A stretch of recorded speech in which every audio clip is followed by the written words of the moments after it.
ఇజ్రాయెల్లోని అరద్ దిమోనా సిటీపై Iran భీకరంగా దాడులు చేసినట్టుగా అందుతున్న సమాచారాన్ని బట్టి తెలుస్తుంది.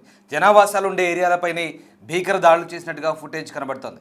లిటిల్ ఇండియా పేరున్నటువంటి డిమోనా సిటీపై మిసైల్ విరుచుకుపడ్డాయి. ఇరాన్ దాడిలో వందల మంది గాయపడ్డారు. అపార్ట్మెంట్లపై ఇరాన్ మిసైల్స్ పడ్డాయి. సీసీ కెమెరాల్లో దాడి విజువల్స్ నిక్షిప్తమయ్యాయి. డిమోనా సిటీలో 30% మంది భారతీయులు ఉన్నారు. మహారాష్ట్ర, కేరళ, బెంగాల్ చెందిన వారు అధికంగా ఉన్నారు. ఇరాన్ యుఎస్ మధ్య సవాలు ప్రతిసవాలు కొనసాగుతున్నాయి.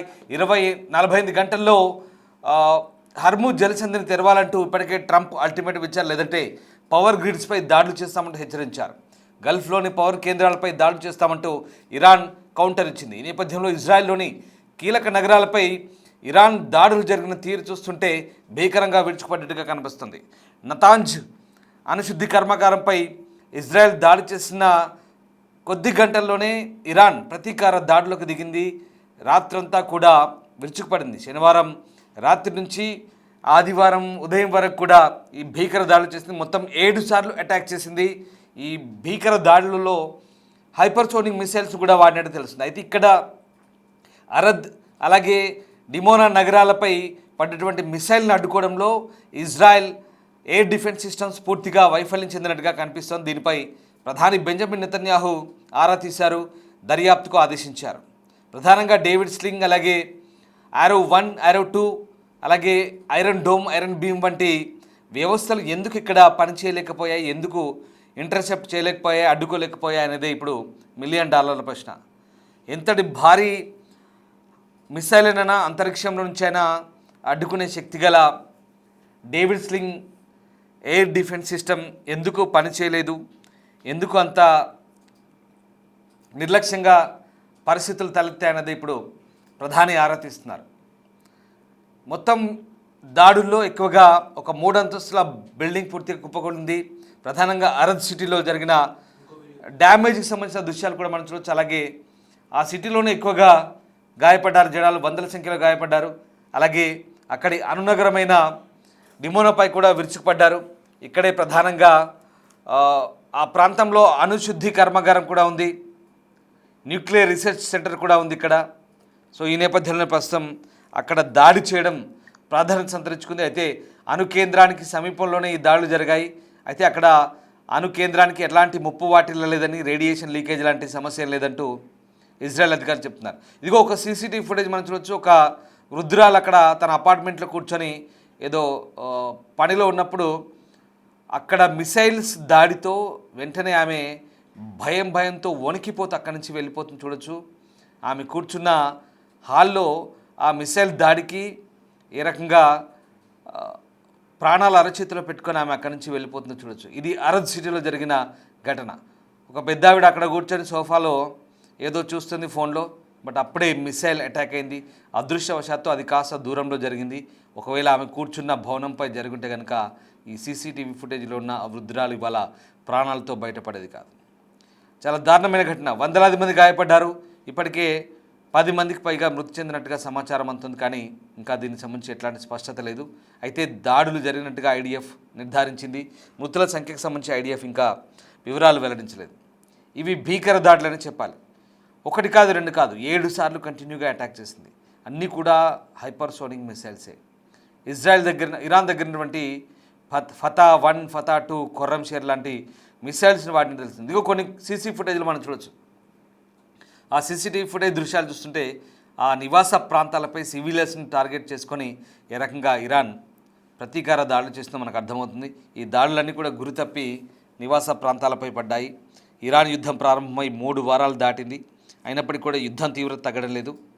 ఇక ఇజ్రాయెల్ అణునగరంగా చెప్పబడుతున్న డియోనాపై జరిగిన దాడి ఇప్పుడు ఇజ్రాయెల్లోనే దాన్ని లిటిల్ ఇండియాగా చెప్తారు. వాస్తవానికి ఇక్కడ ఆ ప్రాంతంలో ఎక్కువగా మన భారతీయులు ఉంటారు. మహారాష్ట్ర వాళ్ళు ఉంటారు, బెంగాల్ వాళ్ళు ఉంటారు, కేరళ వాళ్ళు ఉంటారు. ఎక్కువగా భారతీయులు 30% ఉంటారట ఆ సిటీలో, డియోనాలో. సో దాన్ని లిటిల్ ఇండియా అని కూడా అంటారు. సో ఆ నగరంపై ఇప్పుడు దాడి జరిగింది. అక్కడ ఎక్కువగా మనోళ్ళు ఈ జిలేబీలు అమ్ముతుంటారు. జిలేబీలు, చాట్ వాసనలు గుబాలిస్తాయని చెప్తారు. అంటే ఇండియన్ ఫుడ్ ఎక్కువ దొరుకుతుందట. అంటే జిలేబీలు అమ్ముకోవడానికి పోయడానికి కాదు దాని అర్థం. బట్ ఇండియన్ రెస్టారెంట్లు ఎక్కువ ఉంటాయి, ఇండియన్ ఫ్లేవర్స్ ఎక్కువ ఉంటాయి.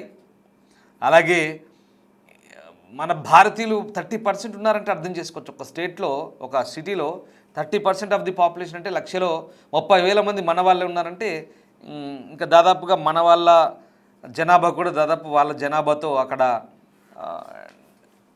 ఎక్కువగానే ఉన్నట్టుగా మనకు కనబడుతుంది. వాళ్ళ జనాభాలో 30% అంటే అది మామూలు విషయం కాదు. సో ఆ డిమోనా సిటీ అంతా కూడా ఇండియన్సే ఉన్నట్టుగా చెప్తున్నారు. సో రకంగా భారత్లో లాగే అక్కడ రంగురంగుల దుస్తులు కూడా ఉంటాయి. అంటే కంప్లీట్గా ఇండియన్ కల్చర్ ఉంటుంది. మన ఫుడ్ కానీ అక్కడ మన వస్తువులు కానీ దుస్తులు కానీ ఎక్కువగా ఇండియన్ కల్చరే ఉంటుందని తెలుస్తుంది.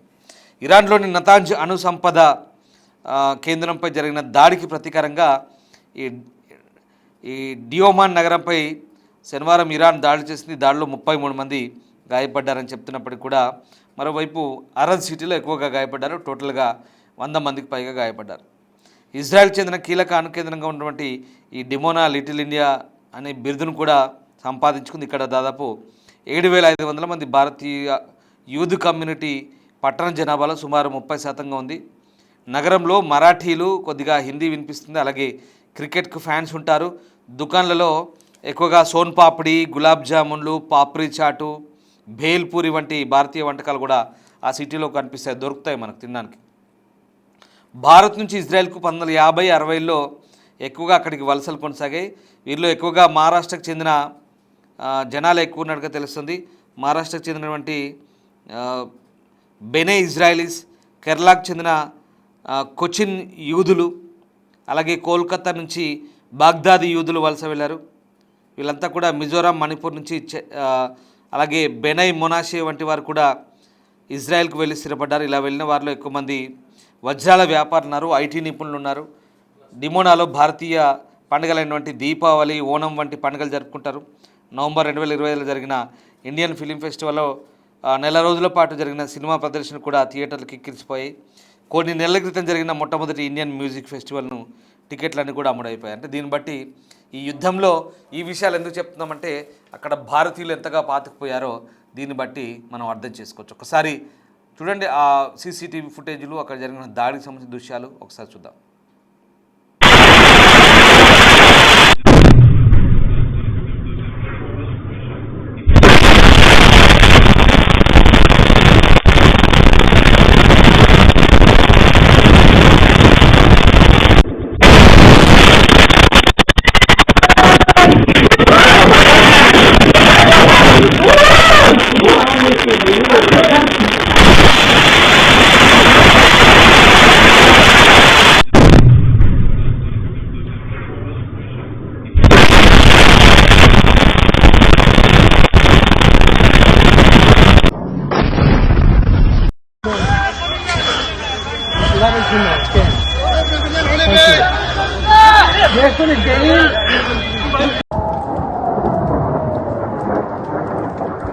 Whoa.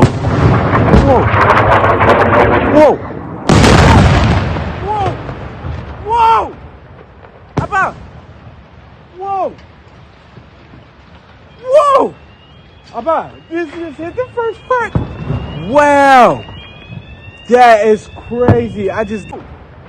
Abba. Whoa. Whoa. Abba, this is... Get out of there! Move! Move! Jesus, they're everywhere! They're sweeping the whole base!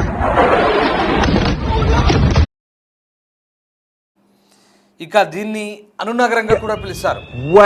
Israel యొక్క అణ్వాయుధ సామర్థ్యానికి సంబంధించి ఒక న్యూక్లియర్ రీసెర్చ్ సెంటర్ కూడా ఉంది. దీన్ని నెగెవ్ న్యూక్లియర్ రీసెర్చ్ సెంటర్ అని కూడా అంటారు. వాస్తవంగా ఇది నెగెవ్ ఎడారిలో ఉన్నటువంటి డిమోనాలో దీన్ని Shimon Peren Negev nuclear research సెంటర్గా చెప్తారు. ఇజ్రాయెల్ ఇక్కడ ఒక పరిశోధన కేంద్రంగా ఉంది. 1958లో నిర్మాణం ప్రారంభమై 64 నాటికి ఇది పూర్తిగా అక్కడ కార్యకలాపాలకు సిద్ధమైనట్టుగా చెప్తారు. ఇజ్రాయెల్ దక్షిణ ప్రాంతమైన డిమోనా అలాగే అరద్పై ఇరాన్ క్షిపణి దాడులు చేసిన తర్వాత ఈ క్షిపణిని ఇజ్రాయెల్ అడ్డుకోలేకపోయింది. నతాంజ్ను టార్గెట్ చేసినందుకే డిమోనాను టార్గెట్ చేసినట్లుగా ఇరాన్ చెప్తుంది. అంటే ప్రతీకార దాడులు కూడా ఏ రకంగా చేసిందో మనకు అర్థం చేసుకోవచ్చు.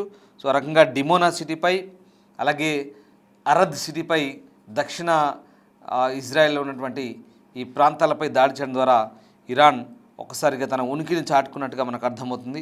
ఈ ఘటనలో దాదాపు 100 మంది పైగా గాయపడ్డట్టుగా అంతర్జాతీయ మీడియాలో కథనాలు వస్తున్నాయి. దీంతో ఇజ్రాయెల్పై ఇరాన్ ప్రతీకారం తీర్చుకున్నట్లుగా మనకు కనబడుతోంది.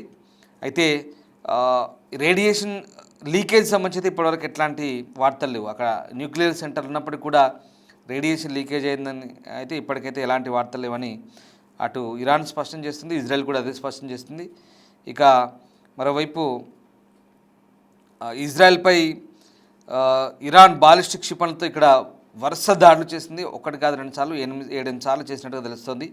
సో ఆ రకంగా అవి అణుకేంద్రం సమీపంలోని భవనాలపై క్షిపణులు పడడంతో ఇజ్రాయెల్ షాక్ అయింది ఒక్కసారిగా.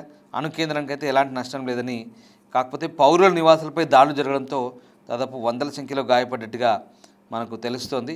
ఇక్కడ పూర్తిగా డేవిడ్ స్లింగ్ కావచ్చు, అలాగే మిగతా ఎయిర్ డిఫెన్స్ సిస్టమ్స్ అన్నీ కూడా arrow 1, 2, iron beam, iron dome ఇవన్నీ కూడా ఫెయిల్ అయినట్టుగానే మనకు దాదాపుగా అర్థమవుతుంది.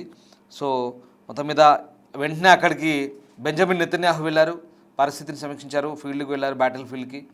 అక్కడ సహాయక చర్యలను పర్యవేక్షించారు, రెస్క్యూ చేయమని తొందరగా అధికారులను ఆదేశించారు. అయితే జనావాస కేంద్రాలపై ఇరాన్ దాడులు చేయడాన్ని నెతన్యాహు తీవ్రంగా తప్పుపట్టారు. దీనికి ప్రతీకారం అంతకు మించి ఉంటుందంటూ మరోసారి హెచ్చరించారు. దీంతో ప్రస్తుతం ఇరాన్ అయితే ఇజ్రాయెల్పై నతాంజ్పై జరిగిన దాడికి ప్రతీకారంగా ఈ దాడులు చేసినట్టుగా మనకు అర్థమవుతుంది.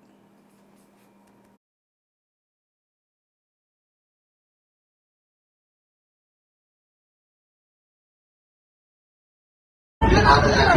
Move! Move! Jesus, they're everywhere! They're sweeping the whole base!